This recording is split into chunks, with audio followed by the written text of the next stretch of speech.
Hello friends, here on this video I'm going to show you how you can solve this keyboard mic. It's not showing on your mobile phone. Okay, example like here I just move on setting, then from here your mic it's not showing like it shows for me, okay, on my keyboard.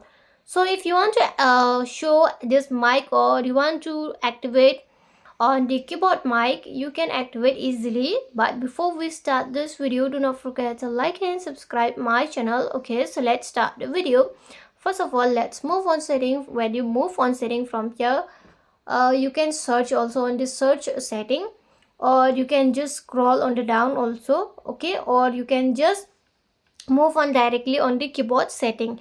Here is the keyboard setting. It's very easy. No need to scroll down, no need to search. You just directly move on setting.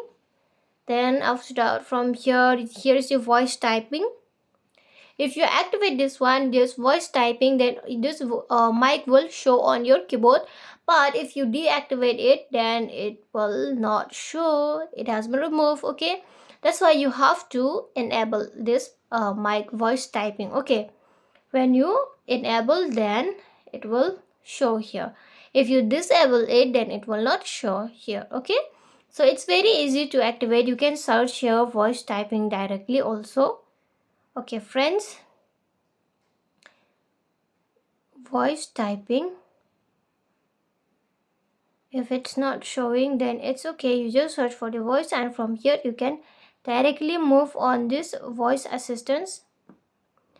Oh sorry, you just move on from your settings. Okay, by search if it's not showing. Sorry if it's not showing. Okay, so friends, hope you loved the video, and if you love it, do not forget to like and subscribe my channel. And friends, here you can move directly on settings also. Then from here you can search for the voice typing by just clicking on this keyboard and input method. Then from here there's many settings, but under this you can find the same setting, okay, under this. So friends, thanks for watching. Bye.